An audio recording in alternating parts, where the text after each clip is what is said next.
There may be explicit language in today's episode. Viewer discretion is advised.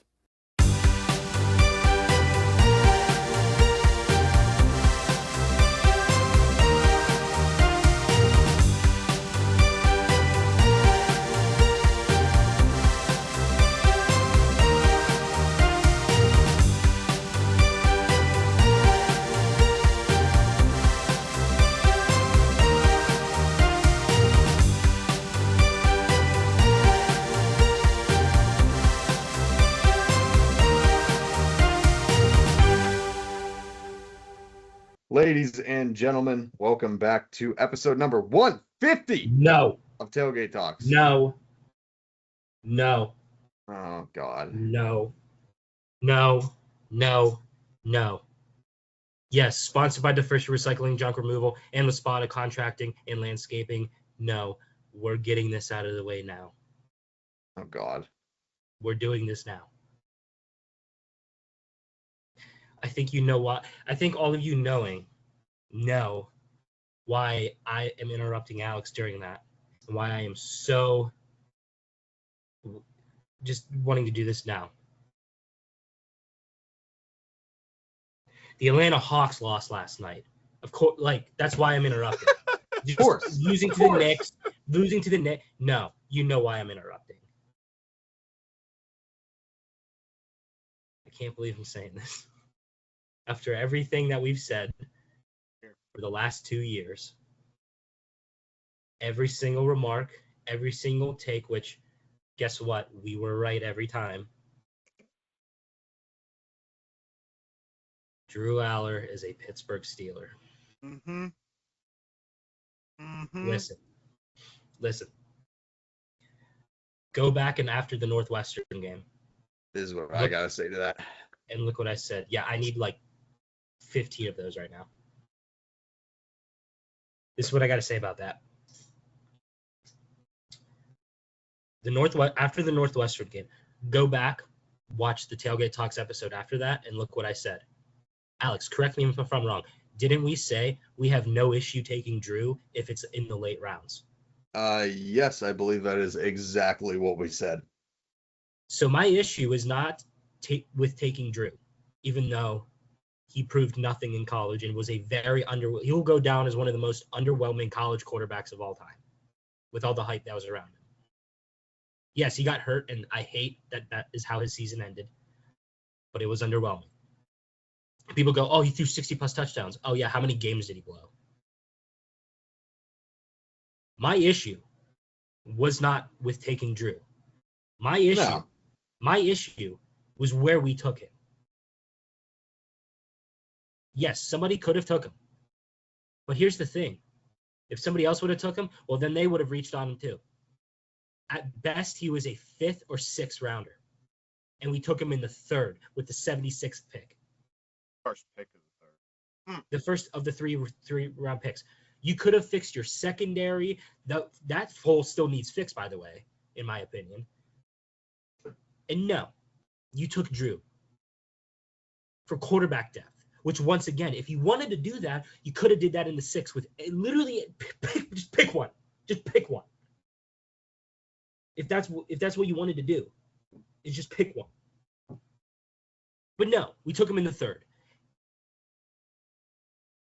Alex, I thought we were done. I thought we were done with this. And now it's back. That 6 months of not dealing with the annoying Penn State fans was the greatest time ever. And I thought I was done with it. And now it's back. Not Drew Allar's fault. It's the fans' fault with everything they've said around him. I've already heard it all. Oh, he could be the next guy. He's the franchise quarterback. He's a future Hall of Famer already. He could be great. He's the next Kenny Pickett. Not easy now.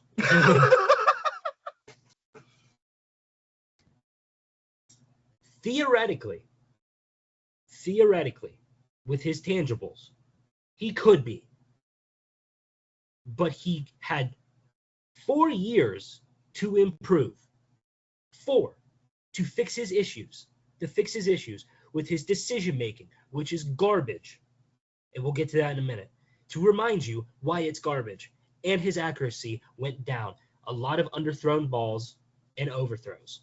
Look at the tape. Look at the tape. This is how I sum up Drew Allar's career. He faces the mid teams to decent teams, and you're like, not bad, pretty solid. You look at the pretty solid. And then when it matters the most in the top 10 games, it's like, what are you doing? I think that sums up his college career. Yeah, after we took Drew Allard, there were these are some of the guys that were still on the board. Cade Klubnik, Taylon Green, Garrett Nussmeier. Garrett Nussmeier didn't go until the 7th round, by the way. Talk about a guy. And even, personally, a sleeper I like, Texas Tech's very own Baron Morton. But no, we took Drew Allar. Hey, man. Welcome to a whole rookie scale deal of this.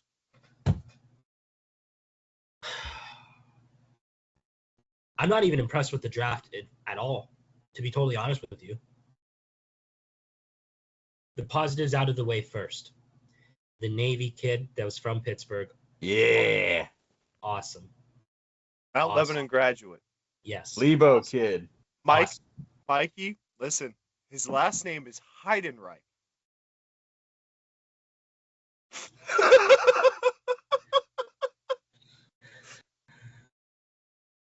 Anyway, the first round pick, I feel like was panic. I think they panicked, which I can let that one go because they were going to take Malik Lemon and the Eagles swooped up and took him. I can let that one go. That one. I'm going to be totally honest. I'm glad we didn't. He's a weirdo. It's fair, but I like Iheanacho way more. And EJ knows better than anybody as a resident Packers fan. Mike McCarthy is not afraid to play a dude that is 6'7", 335 at guard, and I am here for it. I am here for it. I love it. I'm not saying the first round pick was a bad pick at all by any means. I'm just saying it was definitely the most underwhelming draft in 3 years, probably. Yeah, I'm just saying it felt like they panicked. He could turn out great. He's got great size. And like you said with Mike McCarthy, it could turn out to be a great first round pick. I'm not saying it can't. Same thing with Drew. I'm not saying that he can't work out in the NFL. He can. I'm just going off of what I know right now as we speak. I'm not going to the future.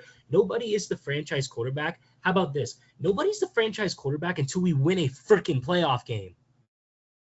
Yeah. How about that? How about that? I think that's a fair, solid ground to stand on. Look, I already saw the first TikTok I saw about Drew was the Steelers have their franchise quarterback. No, they don't. Will Howard's not it either. You know who is, though? Aaron Rodgers. Yep. That's another thing. Yep. He's probably coming back. Yep. Which is why did we take Drew? We had no reason to. He's not going to play either because Deshaun Watson's going to take the job. God, that is so funny. Deshaun Watson, a starting quarterback in the NFL in 2026. Dude. Okay, going through the rest of the pick, like the Bama kid we took, the wide receiver, Bernard. Jeremy Bernard? Yeah. I like that pick a lot. Mm-hmm. The Drew pick sucked. I don't care. It sucked. I'll get flamed for that online, even though I'll save those receipts. And then when we turn out to be right about Drew Allar and Penn State for the 500th time, 500th time, Alex. Again. Literally.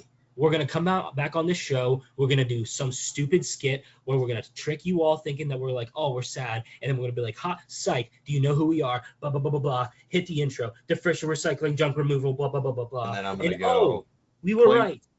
Again. Happens every time. We don't miss. It happens every time.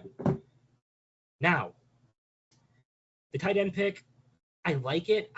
It was a hole that they need to fill because Connor Hayward's not on the team anymore. I feel like a lot of people forgot that Connor Hayward isn't on the team anymore. I feel like people did forget. It's hard to remember he's not on the team anymore when you barely remembered he was on the team in the first place. Yeah, exactly. What are you talking about? He did the tush push like 3 times. Oh my God, that's right. He should be famous. Yeah. How I High just didn't. key. I just didn't think that was a hole that needed filled, in my opinion. Nah, I like me the either. pick. I like the pick, but it's yeah.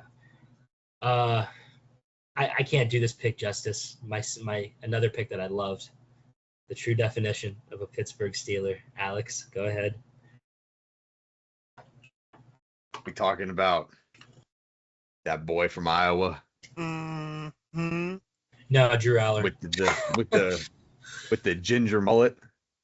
Mm-hmm. That man, that unit, Jennings Dunker, What a great name, too. What a I mean, great, that's great mullet too. top tier name, top tier haircut, top tier school uniform colors. Let's go. Can we put him in the Steelers Hall of Fame already? Like seriously, We should right now. wrap it up. That's it.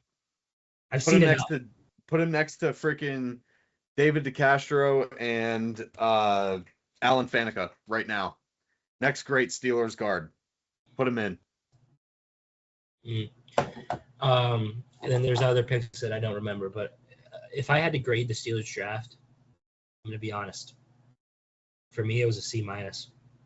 I was gonna say C plus probably. So fairly mid. Yes. Yeah. Mid. Yeah. Now, Alex, you're the other. I don't want to say because, like, again, I just want to preface this. I have nothing personal against Drew Allar. It's really not that deep. It's just a game. I don't care. I'm just going off of facts. I'm just going off of the fans that are annoying about him. I'm just making that very clear about now. Alex, you were the only one. You were also the other one that was very critical of Drew during his time in Penn State. What do you think of this pick? I understand why we took a quarterback. I just don't think it at 3 that early it needed to happen, in my opinion. I would have rather taken Klubnik in the 4th personally. Exactly. Like, is the 4th that much later than the 3rd? No, but like, there were still good second. I mean, Jesus. I mean, Jermod McCoy didn't go until the first pick of the 4th round. You're telling me you wouldn't rather take a shot on Jermod McCoy to be healthy? What about Let me see. Kaliak Manis out of Rutgers? There was a lot of, I mean, there's a lot of solid guys. Antonio Williams was there, the Clemson receiver. Could have taken Taco Davis out of Washington. We could have got a guy named Taco. Yeah, Well, pretty much. The last guy named Taco wasn't that great. So Or no, sorry, those guys went before the Steelers, Drew. But you still could have been looking at AJ Halsey, who I was a big fan of, the LSU safety. Zach Branch, you could have taken. Jacoby Lane, I mean, if you Chris want to Brazzell. if you want to reach on a guy, you could reach for a guy like Colton Hood out of Tennessee. You know, the Giants picked him up the very next round. Not that many picks, or no, in the 2nd round. I mean, you could have taken him earlier instead of panicking. I mean, there's all kinds of stuff that they should have done, in my opinion. Yeah. Mm-hmm. Yeah. And we can't say that because when we post this online, we're going to get the comments of, oh, you're a Pitt fan, you're an Ohio State fan, you're a Wisconsin fan.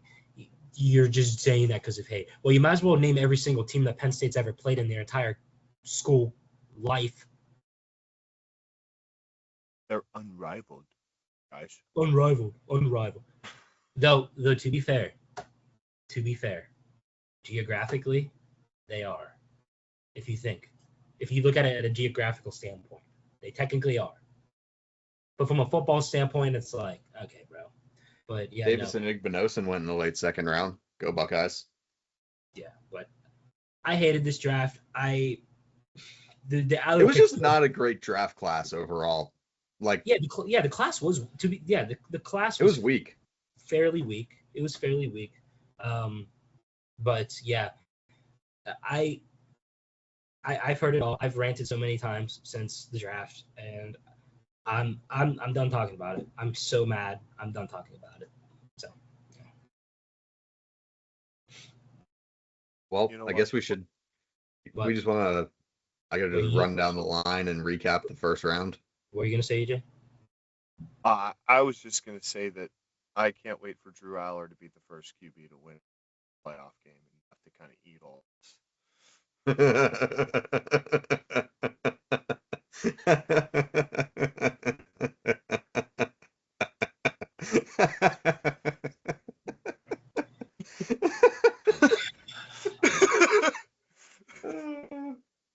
So,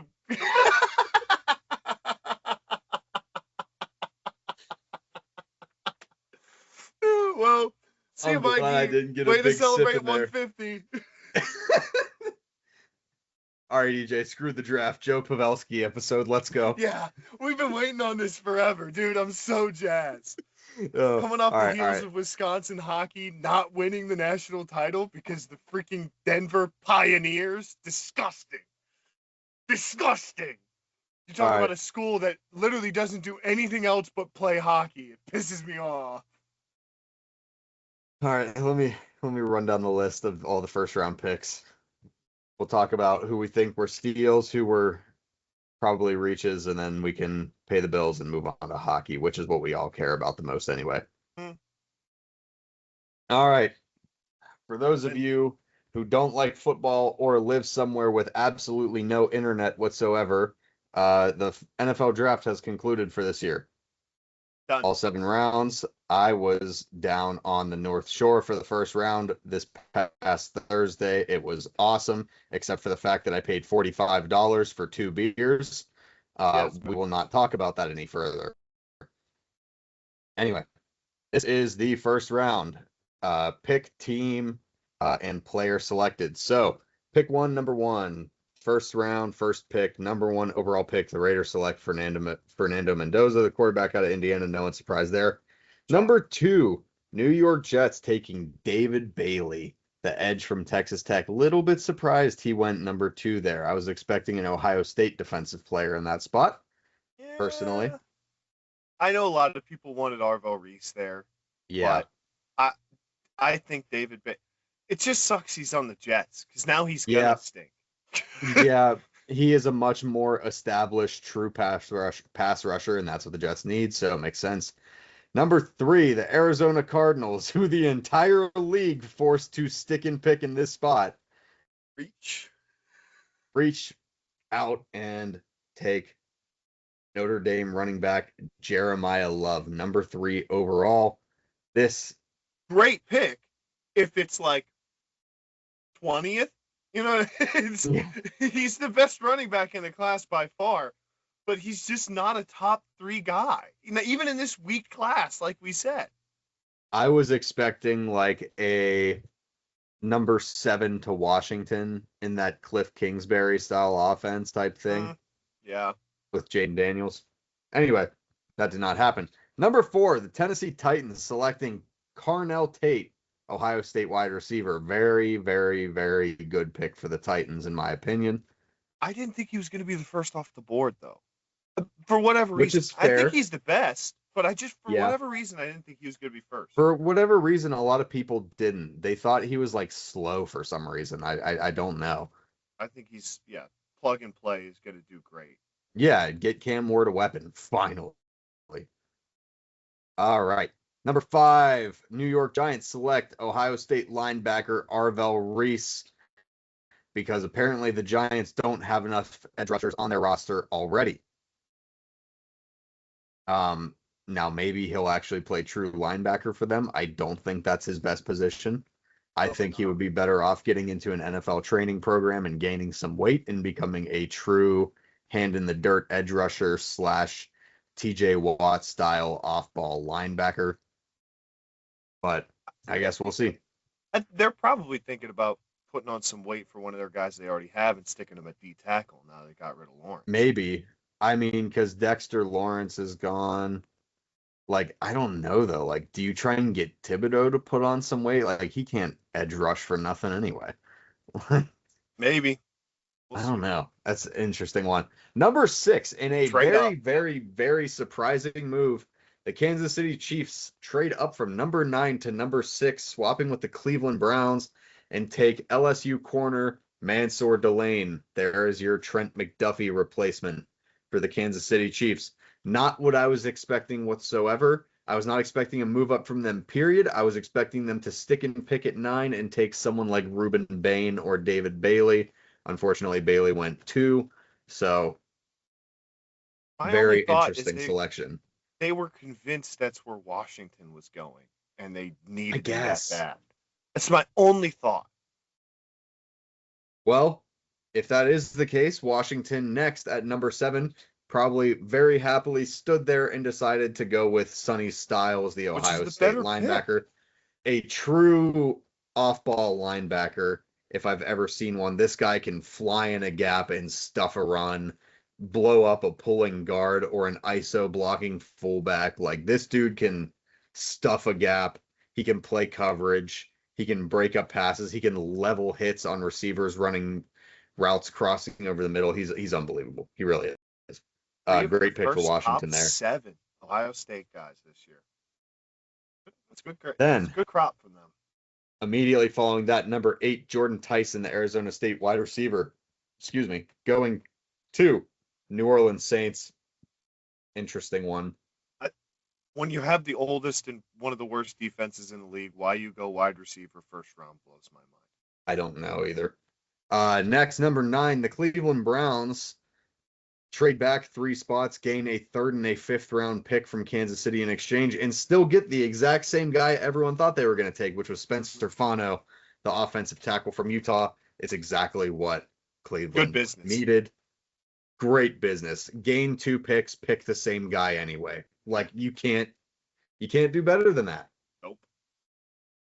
Next, number 10, the New York Giants trading up with where I believe this was the Dexter Lawrence trade. This was the Dexter Lawrence trade. That is correct.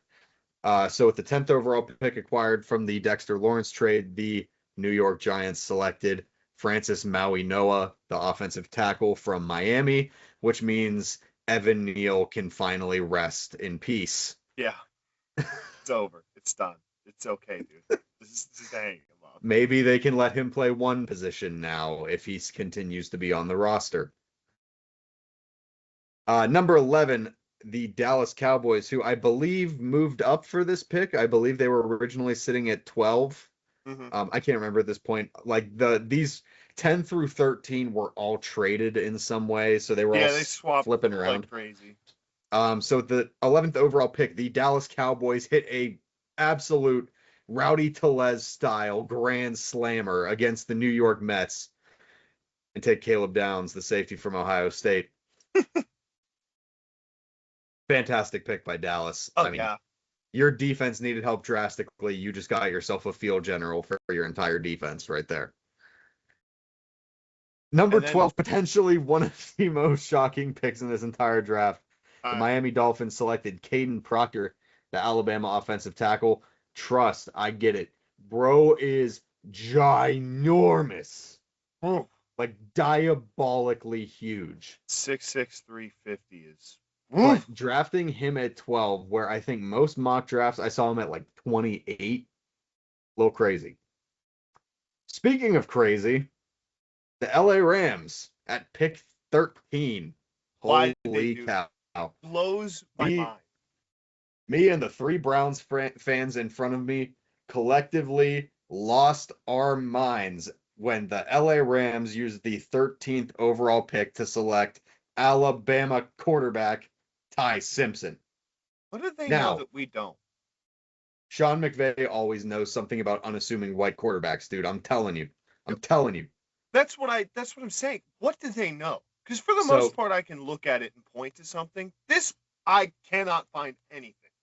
This is what I'm going to tell you right now. This kid is really smart, and he went on Gruden's QB class, and he handled the West Coast play calling really, really, really, really, really well. So I would not be surprised if McVay is a fan of that, and for God's sake, this kid gets to sit behind Matthew Stafford this year, who is now going to enter effectively 2020 Aaron Rodgers mode, which means he's probably going to throw for 5,500 yards and 60 touchdowns, win the MVP, and win the Super Bowl with an average score in each playoff game of like 35 plus points. We'll see. It's insane, man. Moving on from there. Number 14. Oh, EJ's frozen. Hold on. That's my I'm internet. back. Yep, that's my internet because the clouds are out, which means my internet stops working, apparently. Ravens. Picking I'm not- again, I think the person everyone expected them to pick. Yeah, I'm not even gonna pretend to know how to say his name. Oh yeah, he goes by Vega, so it's Vega Ioane, the offensive guard from Penn State. I was sick to my stomach. I really thought they were about to take Ruben Bain here, and I was going to be so angry.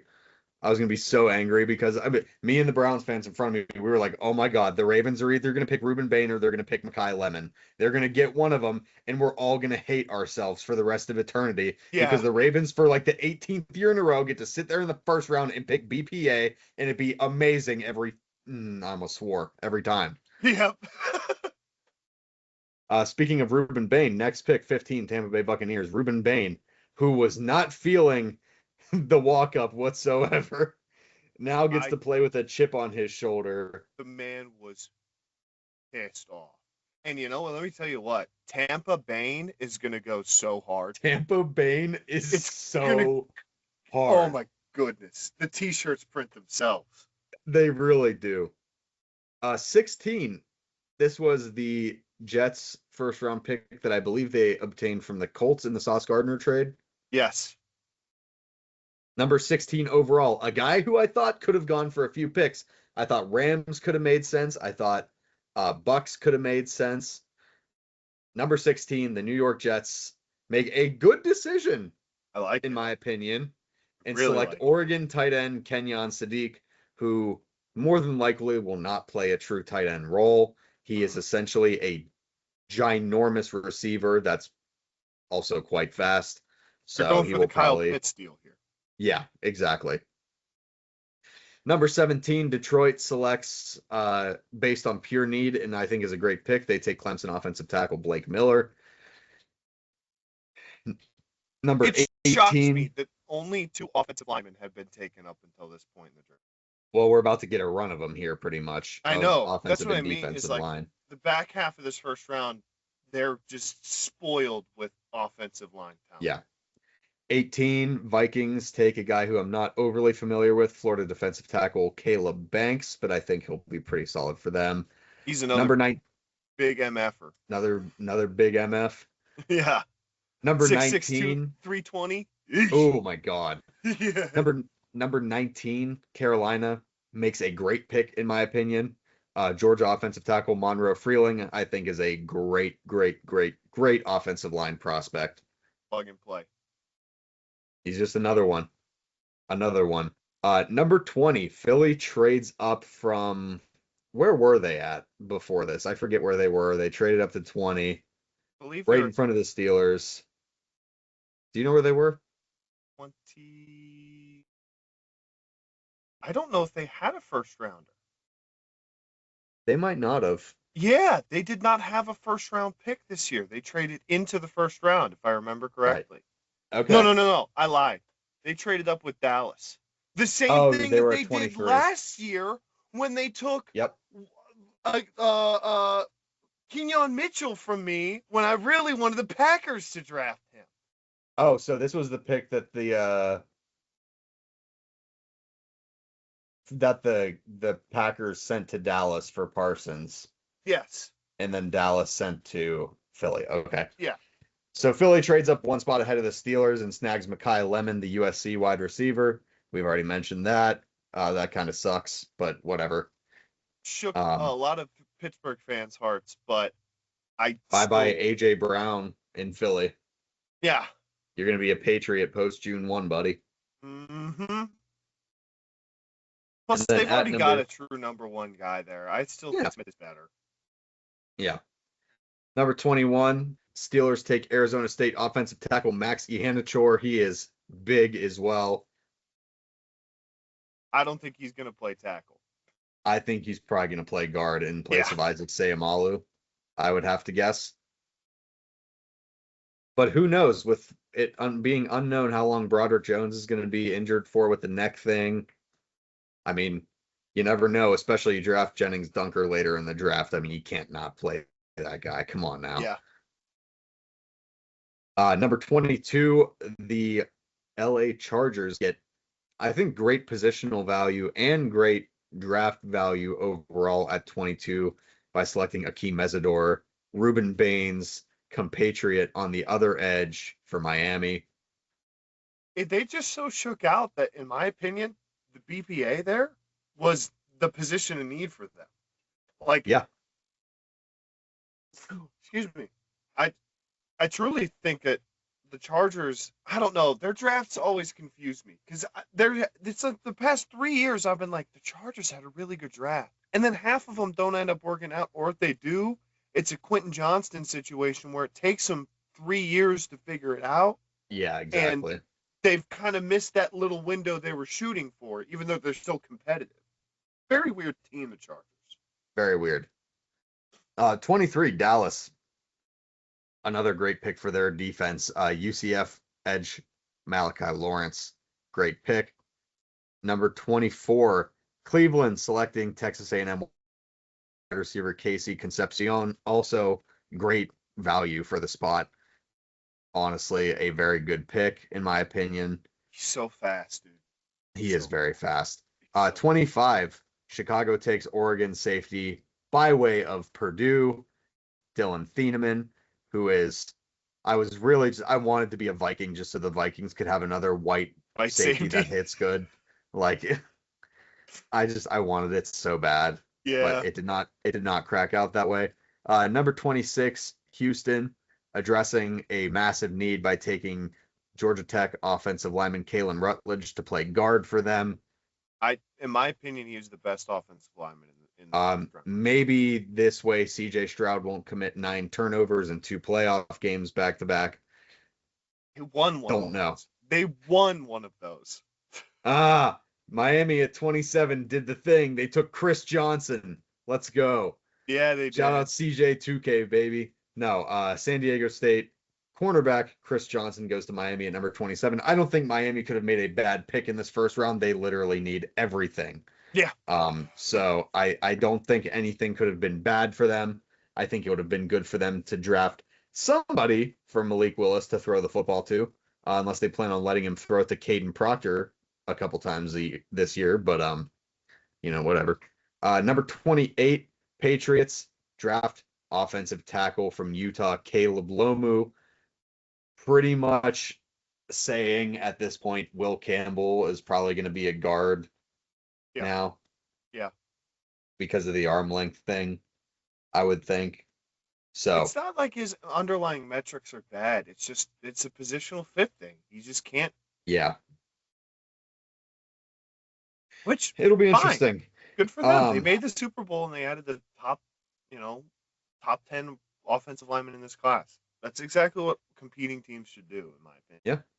Yeah. Number 29, where we usually expect the Chiefs to be drafting, but they traded up to get this pick. Taking Clemson defensive tackle Peter Woods, very highly touted prospect over the past couple of years, did not quite end up living up to the draft type, but I think is a very solid guy to slide in behind Chris Jones, to learn from him. The Chiefs have effectively retooled their defense for this coming season. That's what I'm saying. That this sneaky retool that the Chiefs are about to pull off, people are going to be really, really upset about it because I like both of their. What picks you mean when the Chiefs are probably? I like every pick they made in the top 3 rounds. Like they're just that. So you mean people are going to be really upset because the Chiefs are probably going to be back in the conference championship in this year or next year? Yeah, it might not.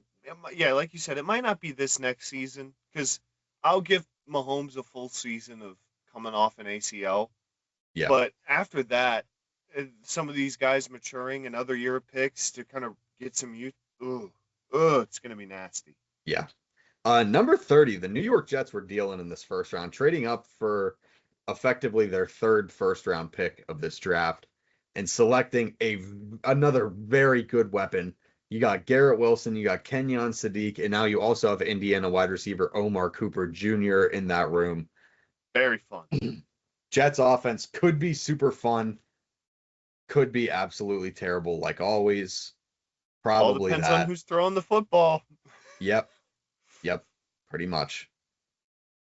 Number 31, Tennessee, also trading back up into the first round to take Auburn edge rusher Keldrick Falk. I think that is a great move up by Tennessee. Some people anticipated Keldrick Falk to go somewhere in the teens or the early to mid 20s, and he makes it to 31, and Tennessee goes up and catches him in the midst of his fall. Great pick. And then to round out the first round of the NFL draft, the Super Bowl champion Seattle Seahawks take Jadarian Price, the second Notre Dame running back to go in the first round of the draft this year. I think it's funny that they did that because they lost Kenneth Walker, Super Bowl MVP Kenneth Walker, who split a lot of time with Zach Charbonnet.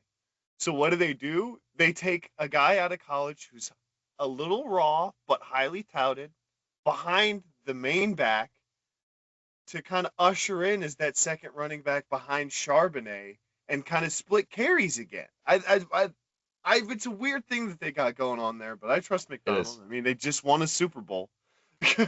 Exactly. All right, EJ, before we get into hockey, I got to pay the bills. So Yeah. let me pull some stuff up here, and then I will.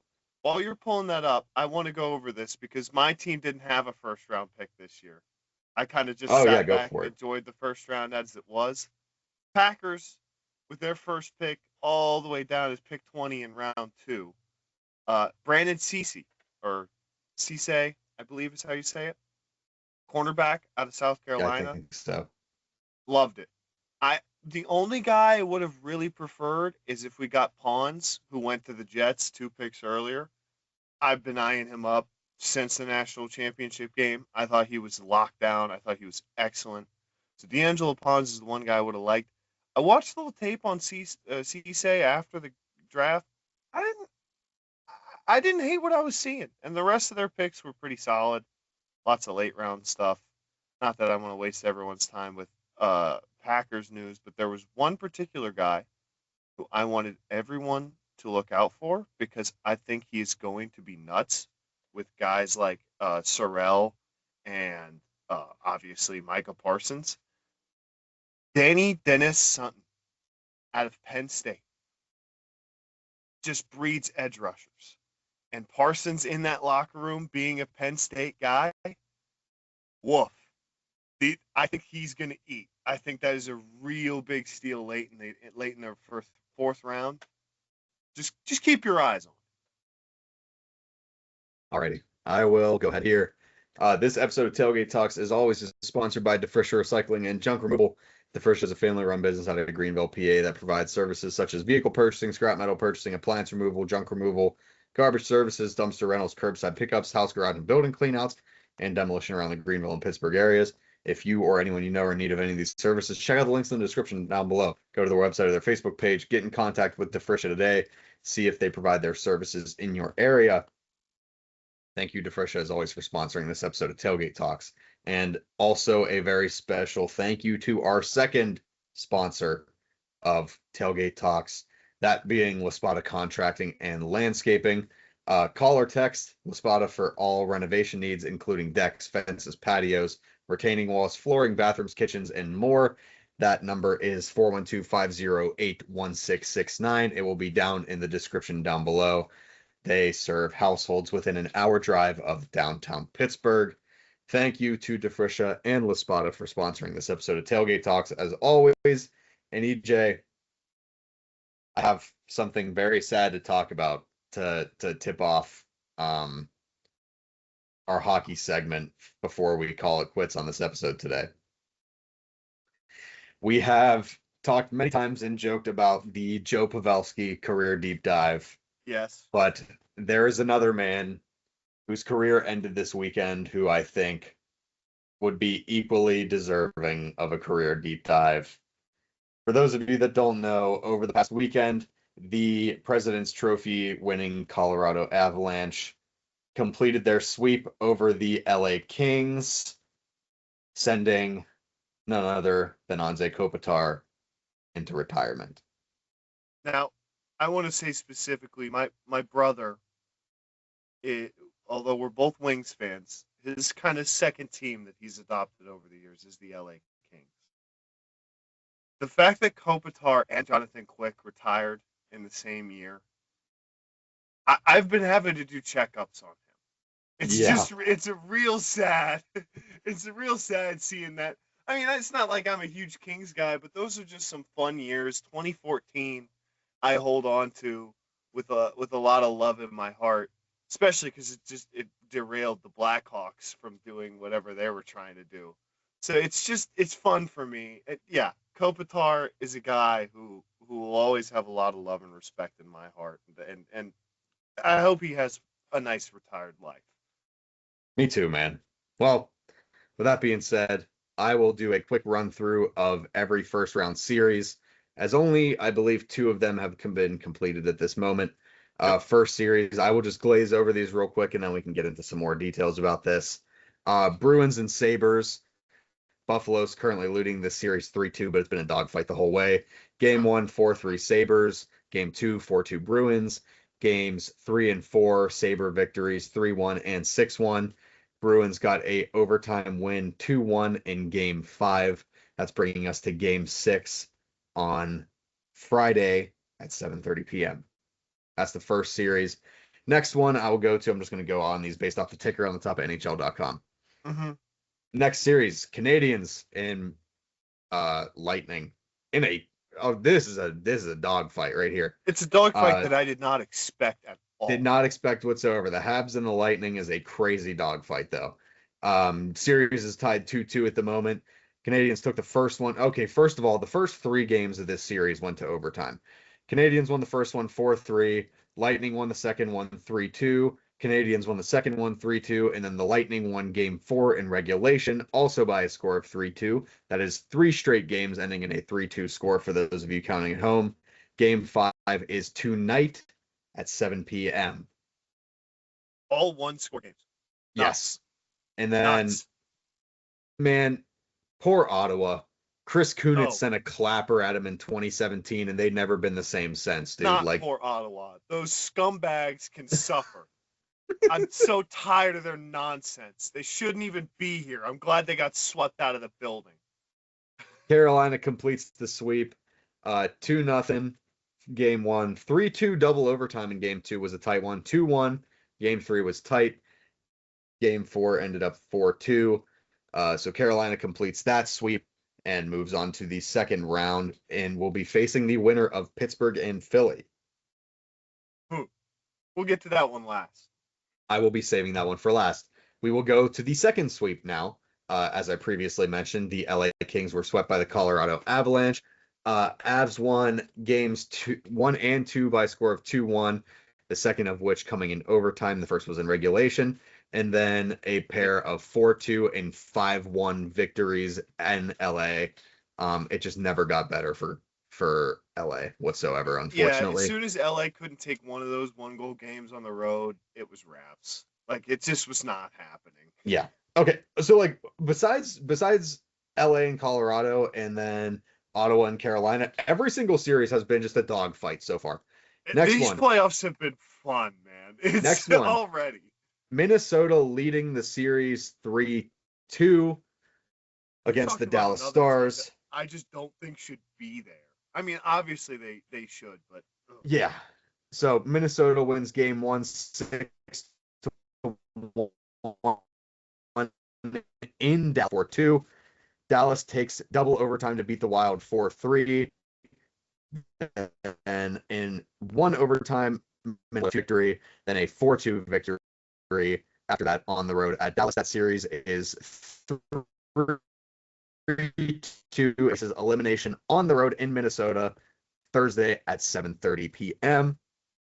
Another, again, these are all dog fights. 2-2 series between the Utah Mammoth and Logan Cooley, Pittsburgh native, and the Las Vegas Golden Knights. So 2-2 series. Vegas won the first game at home 4-2, lost the second one 3-2, then switch over to Utah, their home territory. They win the first one 4-2. Vegas comes back, wins the second one at Utah 5-4 in overtime. Game 5 kicks off this evening at 10 p.m. Eastern Standard Time. And then the last series before the Pens Flyers series that we will be diving a little deeper into. Anaheim is currently leading Edmonton 3-2 in their first round series. After trading away Trevor Zegras, might I add. All I'm going to say.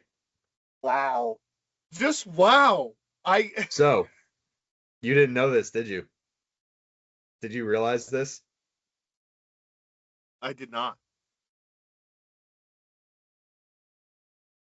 Golly. Okay, yeah. So, started this series in Edmonton. Edmonton opens the series with a 4-3 win and then drops a 6-4 loss at home. Then Anaheim in game 3 at home beats Edmonton 7-4 and then beats them again in overtime 4-3.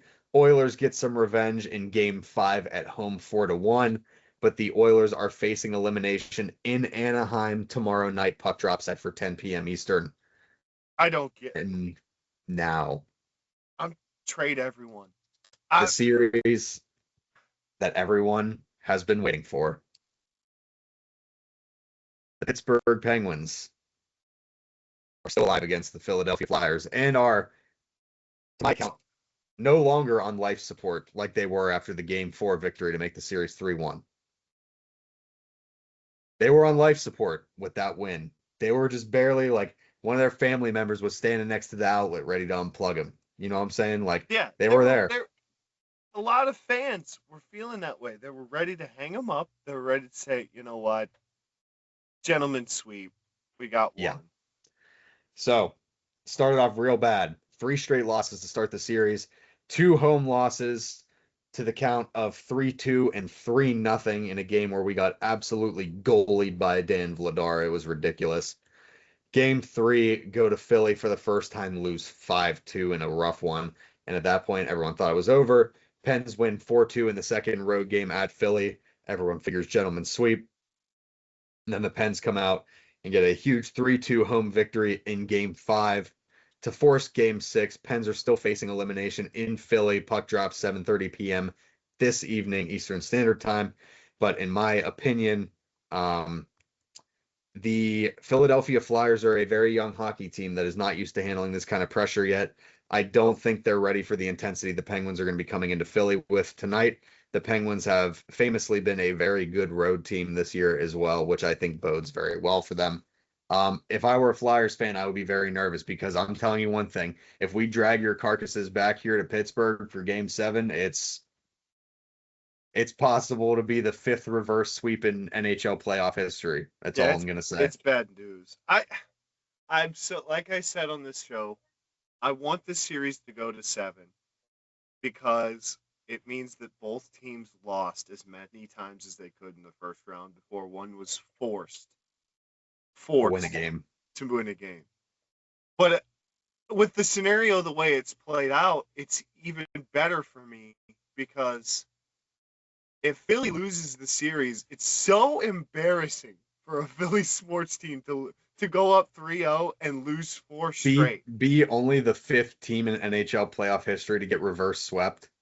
Nuts. But then on the flip side of that, it's almost equally as soul-crushing for Pens fans to have tied it up to get to Game 7 and then lose at home. We famously have some heartbreaking home Game 7 moments in the NHL playoffs. So it's one of them ones that's just it's a fun ride. But a lot of those demons were exercised by Chris Kunitz in the 2017 Eastern Conference Finals. That's all I'm going to say. Talk about a guy. You talk about a winner. That's a guy who, wherever he played, he won. He won hockey games. Chris Kunitz did. You know, there's a guy on the Penguins right now that's giving me awfully similar vibes to a 2017 Penguins guy. Right now.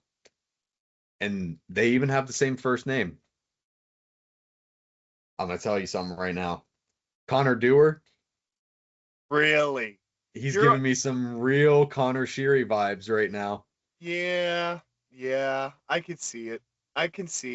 I mean, the first one was an empty netter, obviously, but you got to put it away in Goals Philly, are goals. especially. In the Goals are playoffs, I goals. don't care. Goals are goals. Goals are goals. You put it away in Philly to bring him back here for Game 6 or Game 5. Sorry, and then up 1-0 with a chance to put your foot on the throttle at home in Game 5 to go back to Philly, and Connor Dewar just an absolute clapper. Buries it. Fires it over Vladar's shoulder so hard the damn ref didn't even realize it went in the net. He thought it banged off the post. That sucker just carrying right up under the net and straight back out. That was a heater. Yeah. Yeah. Oh, can we please, before we wrap this up or like talk about what we think is going to happen with the Pens the rest of this series, can we please just talk about Chris Letang's goal on Monday night? What a disgusting. I mean, If nothing else, it just goes to show how hard Chris Letang still shoots the puck, that he can smash it off the glass behind the net and have it still land in a spot to bounce back into the net off Vladar's leg. That's some Chell BS if I've ever seen it in my Dude, life. that is a devil magic goal if I've ever seen one. My dad, I don't think I've ever seen him as incensed at a hockey game that doesn't include the Detroit Red Wings. I mean, the guy was furious that got in the net. I don't blame him. Before we wrap it up, I have two more things about hockey. We've addressed this before. I just want the ultimate fraud watch to go to the Oilers. If the Oilers lose this series, I understand Leon didn't play a few games. I don't think he's still not playing, is he? I don't know. I don't think so. Trade everybody. Ryan Nugent-Hopkins, you are a Detroit Red Wing. I'm telling you, we need center play so bad. Please. Ryan Nugent-Hopkins to the Red Wings, baby. Let's go. It's an agenda I've had since like 2018. I've wanted him so bad. Golly.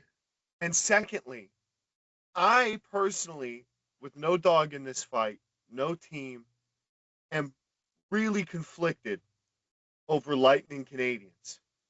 Because the Lightning are my prediction to win it all.